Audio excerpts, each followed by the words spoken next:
Je suis très heureuse de continuer ce programme dédié à la mastication avec vous. On va aujourd'hui s'intéresser à l'éducation et la mastication. Dans nos pays, aujourd'hui, dans nos pays développés, dans la société dans laquelle nous vivons, eh bien, on nous demande de plus du tout mastiquer. Tout est fait pour que ça aille vite, pour qu'on mange rapidement, pour qu'on avale, pour qu'on engloutisse, pour vraiment faire accélérer le rythme. Eh ben, c'est pas ça la mastication, c'est tout l'inverse. Et aujourd'hui, on a tous conscience que les facteurs alimentaires qui nous entourent sont à l'origine quand même d'une prise de poids générale de la société dans nos pays. Ça fait grossir les populations, j'en suis sûre, vous en êtes sûrs, on en est tous persuadés, on va pas s'étaler là-dessus. Pourquoi on en arrive là ? Moi, je pense quand même que dès le plus jeune âge, dès tout petit, on demande à nos enfants, moi j'en fais partie, petite, on m'a demandé d'accélérer le rythme. Le matin, nous n'avons plus le temps de prendre le petit déjeuner, il faut se dépêcher pour aller à l'école, il faut se dépêcher pour prendre le bus. Et puis à la cantine, on n'a pas le temps de déjeuner tranquillement parce qu'il y a un service, 2 services, 3 services et le bus qui doit ramener les enfants et on doit reprendre les cours. Et on arrive à la maison goûter, on a tellement faim que on remange très vite et on mange des aliments qui sont pas forcément de très bonne qualité.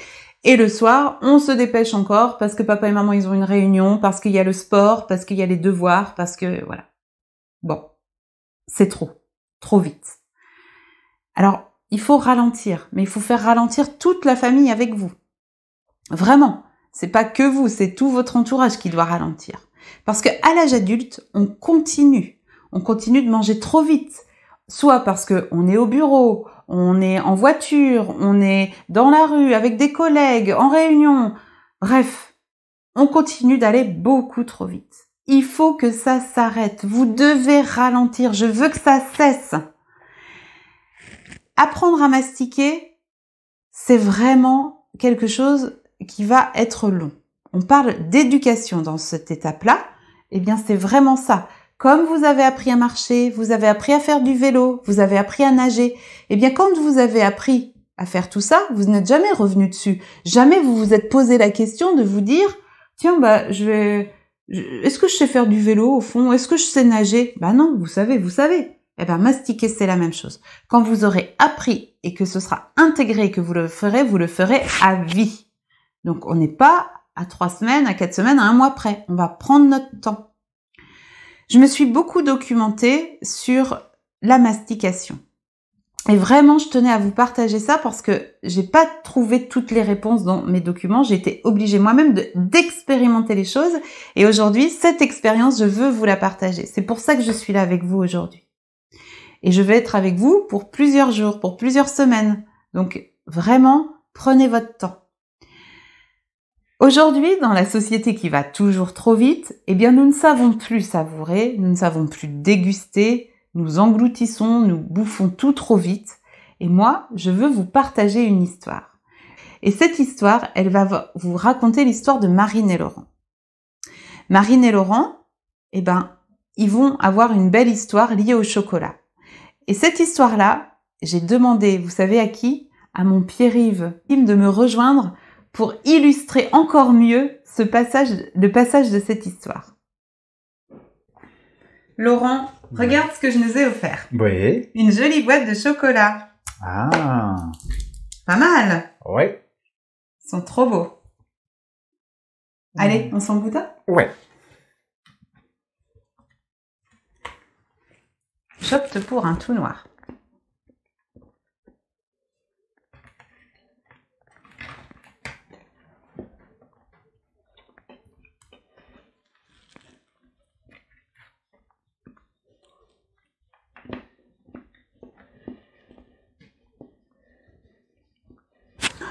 Non mais, et Laurent, t'as fait quoi là ? Bah quoi, je mange du chocolat. Mais t'as vu tout ce que t'as mangé ? Mais t'inquiète pas, il en reste, et puis il y en a plein qui sont en triple, t'as encore du choix. Mais non, mais c'est pas ça qui m'inquiète. Mais c'est ton comportement. Bah quoi ? Bah tu sais ce que t'as mangé au moins ? Est-ce qu'ils étaient noirs ? Est-ce qu'ils étaient blancs ? Est-ce qu'ils étaient au lait ? Est-ce qu'ils avaient des pralinés ou des amandes dedans ? Bah je sais pas, moi je mange du chocolat, après tout ce que tu me dis là, on m'a pas appris. Bah, je sais pas déguster du chocolat.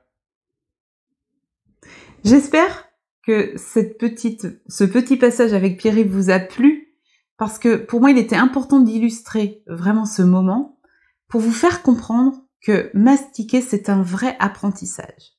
On est dans l'éducation et la mastication. Laurent, il a raison. Il n'a pas été éduqué. Il n'a pas été initié. Il n'a pas appris à mastiquer. Il ne sait pas comment faire. Lui, il a appris à bouffer, à engloutir, à s'empiffrer, mais il n'a jamais appris à mastiquer. J'ai envie de vous dire, il a une chance incroyable d'être aux côtés de Marine, qui, elle, c'est tout l'inverse. Marine, elle a appris. Elle a grandi dans une famille qui mastique, dans une famille qui partage, dans une famille qui éduque à la mastication. Eh bien, elle va pouvoir emmener Laurent avec elle et l'éduquer, lui, à son tour. Parce que dans la famille de Marine, eh bien, il y a des frères et sœurs. C'est une grande famille. Ils ont tous appris à savourer, à déguster, à prendre leur temps. Les temps de repas sont pour eux des temps de partage où ils vont se créer des souvenirs ensemble. Eh bien oui, parce que pour Laurent, comme il s'empiffre, il mange très vite, il mastique pas, pour lui, son cerveau n'a pas le temps d'analyser ce qui rentre dans sa bouche et il s'arrêtera de manger les chocolats soit quand il aura le ventre plein ou quand la boîte sera vide. Qu'est-ce qui va se passer avec ça? Eh bien, lui, il va stocker que de la mauvaise graisse. Ça va être une horreur pour lui, j'appelle ça une horreur alimentaire pour son corps et son organisme, puisqu'il va surconsommer 3 à 4 fois plus que Marine le nombre de chocolats qu'il va consommer. Et vous savez, moi, des Laurent, j'en connais plein. J'en connais bien plus que des Marines. J'en faisais partie avant. Et puis les gens qui m'entourent, il y a beaucoup de Laurent autour de moi. Eh bien, l'idée, c'est vraiment de les amener vers où Marine elle est et de les tirer vers le haut comme ça. Parce que si vous êtes dans ce programme, c'est parce que c'est vers là que vous voulez aller, vers cet objectif. Et moi aussi, je suis là-haut et je suis bien, et je suis trop fière de bien mastiquer. Alors, aussi, une autre chose importante, c'est que ce ballotin de chocolat qui se sont offerts Marine et Laurent, eh bien, Marine, elle a un profond respect pour vraiment ce qu'elle déguste et ce qu'elle a dans ce ballotin. Elle le respecte parce qu'elle sait qu'il a fallu, pour arriver à avoir un aliment aussi prestigieux que ces petits chocolats qu'elle a dans sa boîte, eh ben, il y a eu tout un process avant. Il y a eu les plantations de cacao, les gens qui ont récolté, le transport, les personnes qui ont fabriqué ces chocolats, et puis la mise en rayon, la mise en boîte. Enfin, vous voyez, voilà, avant que ce petit chocolat il arrive là, dans sa main, il y a eu plein d'étapes et elle a conscience de ces étapes-là. C'est important. Elle respecte l'aliment qu'elle mange. Je vous parle du chocolat, mais voilà, tout autre aliment vous devez avoir un même respect pour d'autres aliments.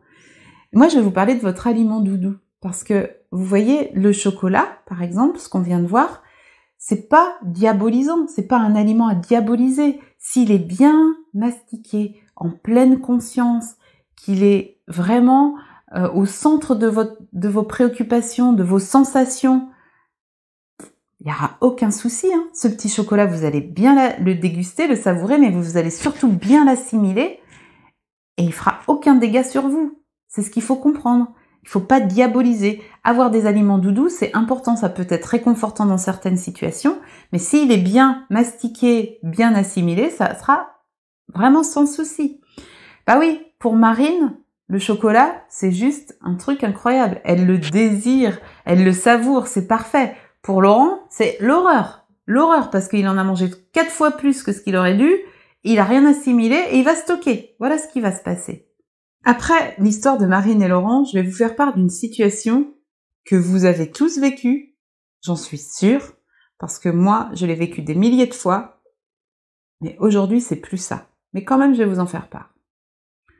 Avant de bien mastiquer, comment ça se passait? Moi, j'avais une envie de manger un petit beurre au chocolat. Vous savez, ces biscuits chocolatés avec le biscuit en dessous et le chocolat par-dessus. Je l'avais en tête.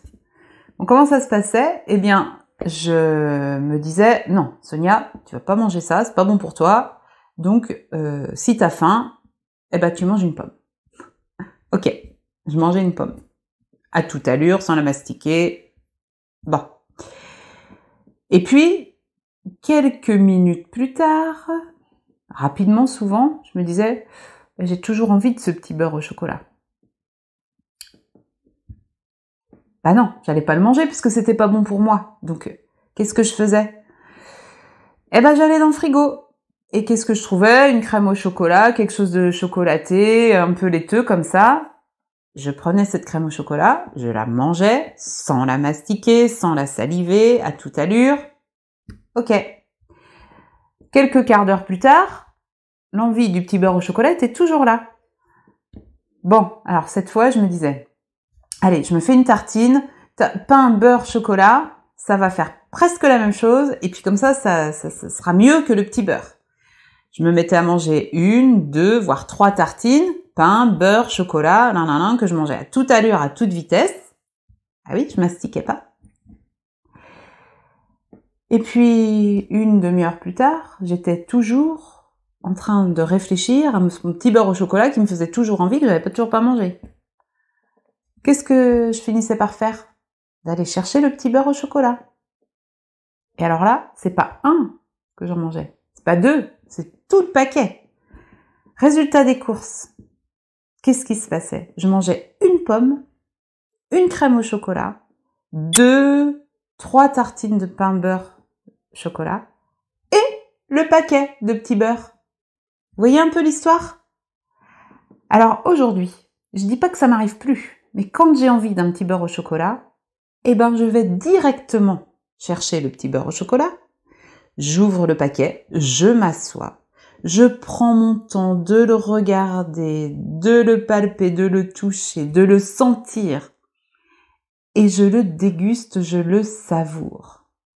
Et là, je peux vous assurer que c'est un pur bonheur. Je prends un plaisir fou à le faire. Et j'en mange un. Je mange pas tout le paquet. J'ai mangé un petit beurre et non pas tout le reste. Et là, la mastication a tout son intérêt. Parce que on traite les aliments correctement.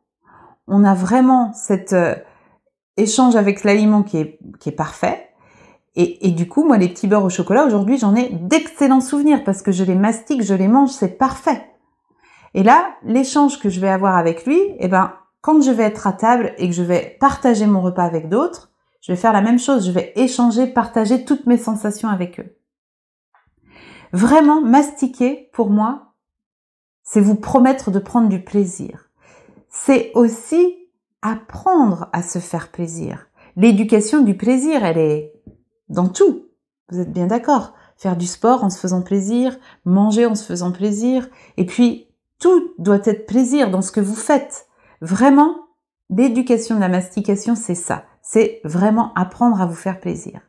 Est-ce que aujourd'hui, il serait envisageable que vous vous posiez la question, à chaque bouchée que vous prenez, quelles sont mes sensations? Qu'est-ce que je ressens? Comment je sens les aliments dans ma bouche? J'aimerais que vous vous posiez cette question. Parce que l'éducation de la mastication, ça passe surtout par ça. Ressentir les choses. Et une autre question que vous pouvez vous poser, ou que moi je vous pose, c'est vous, quelle éducation vous avez eue avec la mastication? Est-ce que vous êtes arrivé d'une famille où on sait mastiquer? Est-ce que vous avez été éduqué à ça? Et comment votre entourage mastique? Parce que cette histoire de mastication, elle n'est pas que pour vous, elle est pour tout le monde. Tout le monde a besoin de manger. Vos amis, vos collègues, vos voisins, tout le monde mange. Des gens qui sont minces, des gens qui sont en surpoids, tout le monde mange, tout le monde. Et comment est-ce que les gens y mastiquent? Eh ben ça, c'est peut-être une question à vous poser. Regardez, observez autour de vous et vous allez avoir votre réponse. Alors maintenant, après toutes ces questions qu'on s'est posées dans cette étape, eh ben, je vous propose d'y répondre dans les étapes à venir. Je vous retrouve pour la suite du programme.